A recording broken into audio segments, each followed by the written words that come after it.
Hello, അസ്സാം വലൈക്കും. ഇന്ന് കുഞ്ഞൊരു ഡിന്നർ വ്ളോഗിൻ്റെ റെസിപ്പിയുമായിട്ടാണ് ഇന്ന് വന്നിട്ടുള്ളത്. അപ്പോൾ ഡിന്നറിന് വേണ്ടിയിട്ട് ഞാൻ ഇവിടെ ബട്ടർ ചിക്കനും ബട്ടർ നാനും ഒരു ഡെസേർട്ടും കൂടിയാണ് ഉണ്ടാക്കുന്നത്. അപ്പോൾ ബട്ടർ ചിക്കന് ആവശ്യമായിട്ടുള്ള ചിക്കൻ ഞാനൊന്ന് മാഗ്നേറ്റ് ചെയ്ത് വെക്കുന്നുണ്ട്. ഉപ്പും കുരുമുളകും ജീരകം, ഗരം മസാല, മഞ്ഞൾപ്പൊടി, തൈര്, ഉപ്പ്, ഇഞ്ചി വെളുത്തുള്ളി പേസ്റ്റ് എല്ലാം കൂടി ചേർത്തിട്ട് നല്ല രീതിയിലൊന്ന് മിക്സാക്കി വെക്കുന്നുണ്ട്. ഞാനിവിടെ ഏകദേശം 2 മണിക്കൂറോളം ഒന്ന് ഫ്രിഡ്ജിൽ മാഗ്നേറ്റ് വെക്കുന്നുണ്ട്. അപ്പോൾ കുറഞ്ഞത് ഒരു അരമണിക്കൂറെങ്കിലും വെക്കണം. അപ്പോൾ ഞാൻ അവിടെ സെറ്റാക്കിയിട്ടുണ്ട്. ഇനി ബട്ടർ നാൻ ഉണ്ടാക്കാൻ വേണ്ടിയിട്ട് ഞാനിവിടെ 1 സ്പൂണ് ബട്ടർ എടുത്തിട്ടുണ്ട്. ഇതിലേക്ക് ഒരു അര ഗ്ലാസ് ചെറിയൊരു ചൂടുള്ള പാലും കൂടി ചേർത്ത് കൊടുക്കുന്നുണ്ട്. ഇനി ഇതിലേക്ക് പാൽപ്പൊടി, ബേക്കിംഗ് പൗഡർ, പിന്നെ ഈസ്റ്റ്. ഞാൻ ഇവിടെ ഡ്രൈ ഈസ്റ്റാണ് എടുത്തിട്ടുള്ളത്. നിങ്ങളുടെ കയ്യിൽ ഇൻസ്റ്റൻറ്റ് ഈസ്റ്റ് ഉണ്ടെങ്കിൽ അതാണ് ഒന്നും കൂടി നല്ലത്. ഇത് കുറച്ച് ടൈം എടുക്കുന്നുണ്ട് ഒന്ന് മൊത്തത്തിലൊന്ന് മെൽറ്റായി വരാൻ വേണ്ടിയിട്ട്. അപ്പോൾ ഇതിലേക്ക് ഞാനിവിടെ 2 കപ്പോളം ചേർത്ത് കൊടുത്തിട്ടുണ്ട്. മൈദയാണ് എടുത്തിട്ടുള്ളത്. അപ്പോൾ ഞാൻ നല്ല സോഫ്റ്റ് ഡോ ആക്കി തന്നെ കുഴച്ച് എടുത്തിട്ടുണ്ട്. ഇതിലേക്ക് ഒരല്പം ഒലീവ് ഓയിൽ ചേർത്ത് കൊടുക്കാം. നിങ്ങൾക്ക് ഏത് വെജിറ്റബിൾ ഓയിൽ ആണെങ്കിലും ചേർത്ത് കൊടുക്കാം. വെളിച്ചെണ്ണ ചേർത്ത് കൊടുക്കരുത്. ഇനി ഇവിടെ ഇതൊന്ന് സൈസ് ഒന്ന് ഡബിൾ ആകാൻ വേണ്ടിയിട്ട് ഒന്ന് പൊന്തി വരാൻ വേണ്ടിയിട്ട് ഞാനിവിടെ 2 മണിക്കൂറോളം വെക്കുന്നുണ്ട്. ഇനി നമുക്കൊരു ഡെസേർട്ടും കൂടി ഉണ്ടാക്കുന്നുണ്ട്. അതിലേക്ക് ഞാനിവിടെ തേങ്ങ വെച്ചിട്ടാണ് ഉണ്ടാക്കുന്നത്. അപ്പോൾ ജലാറ്റിൻ കൂടി ഒന്ന് ചേർത്ത് കൊടുത്ത്, തേങ്ങേൻ്റെ വെള്ളമാണ്, ജലാറ്റിൻ കൂടി ചേർത്ത് കൊടുത്തിട്ട് പഞ്ചസാരയും മധുരത്തിന് ആവശ്യമായ പഞ്ചസാരയും ചേർത്ത് കൊടുത്തിട്ട് ഒന്ന് നല്ല രീതിയിലൊന്ന് ചൂടാക്കി എടുത്തതാണ്. ഞാനിവിടെ ഒരു അരക്കപ്പ് തേങ്ങയാണ് എടുത്തിട്ടുള്ളത്.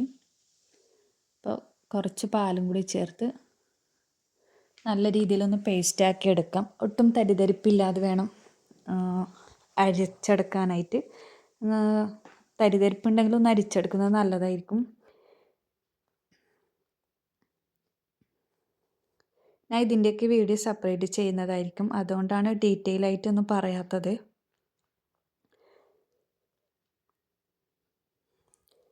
അപ്പോൾ നമുക്ക് മധുരത്തിന് ആവശ്യമായി പഞ്ചസാരയും മിൽക്ക് മേഡും രണ്ടും ഞാൻ സെയിം അളവിൽ തന്നെയാണ് എടുത്തിട്ടുള്ളത്.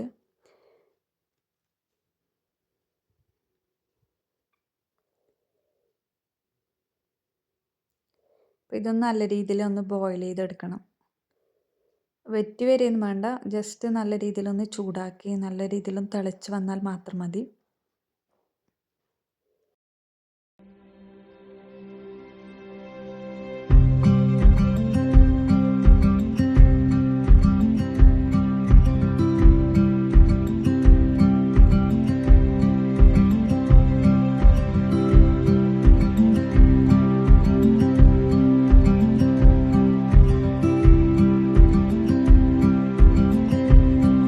പാലൊക്കെ നല്ല രീതിയിലൊന്ന് തിളച്ച് സെറ്റായി വന്നിട്ടുണ്ട്. അപ്പോഴത്തേക്ക് നമ്മൾ നേരത്തെ തേങ്ങയും പാലും കൂടി അടിച്ചെടുത്തതാണ്. അത് നല്ല രീതിയിൽ തന്നെ അടിഞ്ഞു വന്നിട്ടുണ്ട്. ഒട്ടും തരിതരിപ്പില്ലാതെയാണ് അടിച്ചെടുത്തിട്ടുള്ളത്. അപ്പം അത് ഇതിലേക്ക് ചേർത്ത് നല്ല രീതിയിലൊന്ന് മിക്സ് ചെയ്തെടുക്കാം. ഒട്ടും കട്ടയില്ലാതെ വേണം മിക്സ് ചെയ്തെടുക്കാൻ വേണ്ടിയിട്ട്. എല്ലാം കൂടി ഒന്നിച്ച് ചേർക്കണ്ട, കുറേശ്ശെ കുറേശ്ശെ ചേർത്ത് കൊടുത്തിട്ട് മിക്സ് ചെയ്ത് കൊടുത്താൽ മതി. അപ്പോൾ ഞാൻ ഇതിലേക്ക് മുഴുവനായി ചേർത്ത് മിക്സ് ചെയ്തിട്ടുണ്ട്. ഇനി ഇതിലേക്ക് ഞാൻ ഫ്രഷ് ക്രീമും വിപ്പിംഗ് ക്രീമാണ് എടുത്തിട്ടുള്ളത്. അപ്പോൾ അതും കൂടി നല്ല രീതിയിലൊന്ന് ബീറ്റ് ചെയ്തെടുത്ത് ഇതിലേക്ക് എല്ലാം കൂടി ഒന്ന് നല്ല രീതിയിലൊന്ന് മിക്സ് ചെയ്തെടുക്കാം. ഞാനൊന്ന് നല്ല രീതിയിലൊന്ന് മിക്സ് ചെയ്യാൻ വേണ്ടിയിട്ട് ഇതുപോലത്തെ ഒരു വിസ്ക് എടുത്തിട്ടുണ്ട്. അപ്പോൾ എല്ലാം കൂടി ഒന്ന് നല്ല രീതിയിലൊന്ന് മിക്സ് ചെയ്തിട്ട് നമുക്കിതൊന്ന് ഫ്രിഡ്ജിൽ ഒന്ന് സെറ്റ് ചെയ്യാൻ വെക്കണം. ഒരു കുറഞ്ഞതൊരു 4 മണിക്കൂറെങ്കിലും വെക്കണം. എന്നാലേ നല്ല തണുപ്പോട് കൂടി കഴിക്കാനാണ് നല്ല ടേസ്റ്റ്. അല്ല നിങ്ങൾക്ക് പെട്ടെന്ന് കഴിക്കണമെന്നുണ്ടെങ്കിൽ ഒന്ന് ഫ്രീസറിൽ വെച്ച് ഒരു അരമണിക്കൂർ വെച്ചെടുത്താലും മതി. ഞാൻ തണുക്കാൻ വേണ്ടിയിട്ട് ഫ്രിഡ്ജിലേക്ക് മാറ്റിയാണ്. അപ്പോൾ നമ്മൾ ബട്ടർ ചിക്കൻ ഉണ്ടാക്കാൻ തുടങ്ങുകയാണ്. പാനിലേക്ക് ഒരു 2 സ്പൂണോളം ഓയിൽ ചേർത്ത് കൊടുത്തിട്ടുണ്ട്. ഞാൻ സൺഫ്ലവറാണ് ചേർത്ത് കൊടുത്തിട്ടുള്ളത്. നിങ്ങൾക്ക് വേണമെങ്കിൽ ബട്ടറിലും ഉണ്ടാക്കിയെടുക്കാവുന്നതാണ്. ഇപ്പോൾ ഉള്ളി ഉപ്പുമെല്ലാം ചേർത്ത് നല്ല രീതിയിലൊന്ന് വഴറ്റിയെടുക്കണം. നല്ല സോഫ്റ്റ് ആകുന്ന വരെ വഴറ്റിയെടുക്കണം. ഇതിലേക്ക് പച്ചമുളകും തക്കാളിയും കൂടി ചേർത്തെടുത്തിട്ടുണ്ട്. അതും നല്ല സോഫ്റ്റായി വരണം.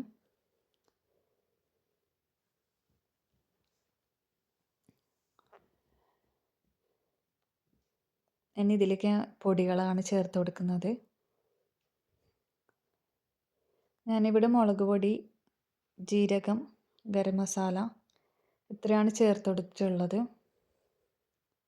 പിന്നെ എല്ലാം കൂടി ഒന്ന് ചേർത്ത് നല്ല രീതിയിലൊന്ന് യോജിപ്പിച്ച് ആ പൊടികളുടെയൊക്കെ പച്ചമണം മാറുന്ന വരെ ഒന്ന് വേവിച്ചെടുക്കാം. ഇതിലേക്ക് ഞാൻ കശുവണ്ടിയും കൂടി ചേർത്തെടുത്തിട്ടുണ്ട്.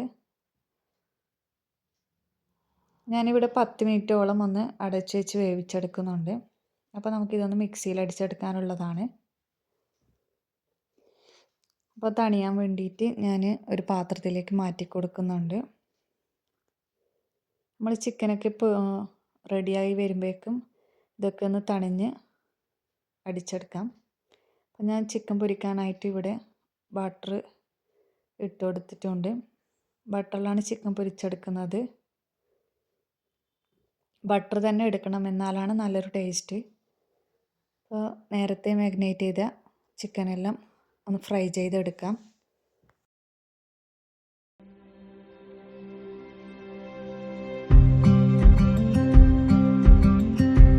ഞാനിവിടെ ചിക്കൻ മുഴുവനായിട്ട് പൊരിച്ചെടുത്തിട്ടുണ്ട്. ഞാൻ ആ 2 ട്രിപ്പായിട്ടാണ് ഇട്ടെടുത്തിട്ടുള്ളത്. അപ്പോൾ ഇനി നമ്മൾ നേരത്തെ റെഡിയാക്കി വെച്ച മസാലയ്ക്ക് ഒന്ന് തണിഞ്ഞ് വന്നിട്ടുണ്ട്. അതൊന്ന് നമുക്ക് മിക്സിയിലിട്ട് നല്ല പേസ്റ്റാക്കി എടുക്കാം. അപ്പോൾ ഞാനിവിടെ അരച്ച് വന്നിട്ടുണ്ട്. ഇനി ഇത് ഒരു പാനിലേക്ക് മാറ്റി കൊടുക്കാം. പിന്നെ അതിലേക്ക് ആവശ്യമായ വെള്ളം കൂടി ഒഴിച്ചു കൊടുക്കുന്നുണ്ട്. ഇനി ഇതൊന്ന് തിളച്ച് വരണം. ഇനി ഇതിലേക്ക് ഞാനിവിടെ സോയാ സോസും ടൊമാറ്റോ സോസും കൂടി ചേർത്ത് കൊടുക്കുന്നുണ്ട്. നമുക്ക് എത്രയാണ് ആവശ്യം അതിനനുസരിച്ചിട്ട് ഇതിൻ്റെ അളവ് കൂട്ടിയും കുറയ്ക്കുകയൊക്കെ ചെയ്യാം. ഞാൻ 2 സ്പൂണാണ് ചേർത്ത് കൊടുത്തിട്ടുള്ളത്. അപ്പോൾ ഒന്ന് എല്ലാം കൂടി നല്ല രീതിയിലൊന്ന് മിക്സ് ചെയ്തെടുക്കുന്നുണ്ട്. ഇനി നല്ല തിളച്ച് വന്നതിന് ശേഷമാണ് ഇതിലേക്ക് ചിക്കന് ഇട്ട് കൊടുക്കുന്നത്.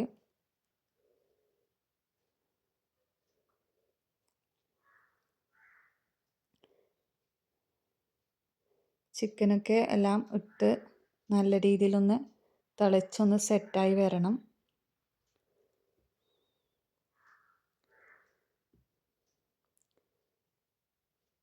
തിളച്ചൊന്ന് ചെറുതായിട്ടൊന്ന് കുറുകി വന്നിട്ടുണ്ട്. അതിലേക്ക് ഞാനിവിടെ ഫ്രഷ് ക്രീമാണ് ചേർത്ത് കൊടുക്കുന്നത്. ഫ്രഷ് ക്രീം നിർബന്ധമാണ്. അപ്പോൾ ഇതാരും സ്കിപ്പ് ചെയ്യരുത്.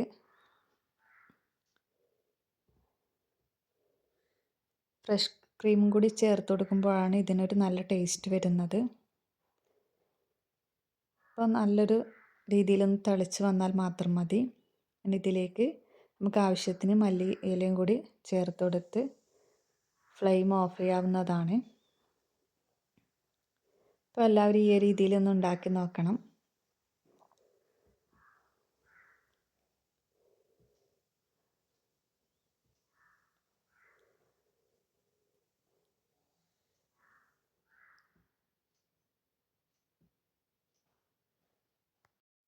എൻ്റെ വീഡിയോ ആദ്യമായിട്ട് കാണുന്ന കൂട്ടുകാരുണ്ടെങ്കിൽ ഒന്ന് സബ്സ്ക്രൈബ് ചെയ്ത് ചാനൽ ഒന്ന് സപ്പോർട്ട് ചെയ്യാൻ മറക്കരുത്.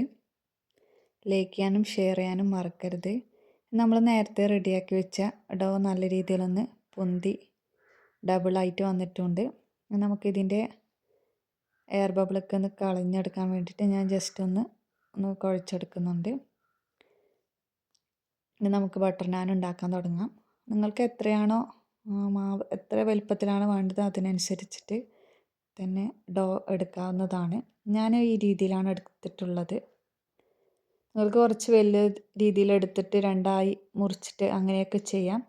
ഞാൻ ഓരോന്നായി തന്നെയാണ് പരത്തി ചുട്ടെടുക്കുന്നത്.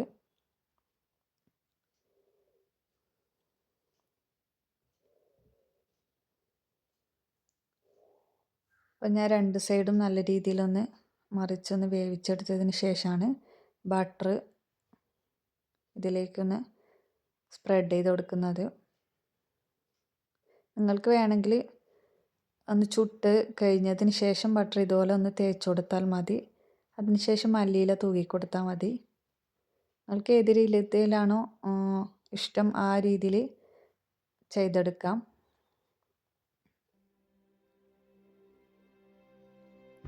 മുഴുവനായും ഈ ഒരു രീതിയിൽ തന്നെയാണ് ഉണ്ടാക്കിയെടുത്തിട്ടുള്ളത്.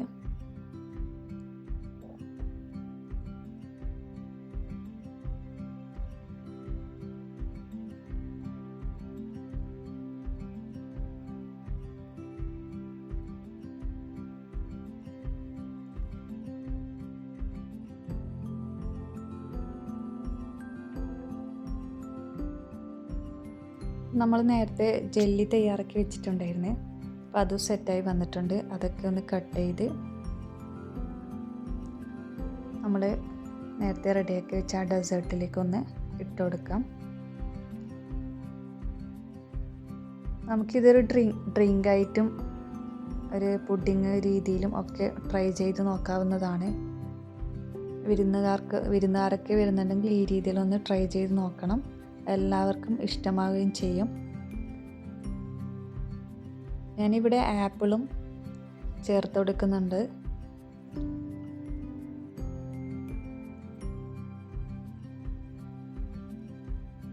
അപ്പോൾ ഇത്രയേ ഉള്ളൂ ഇന്നത്തെ വീഡിയോ.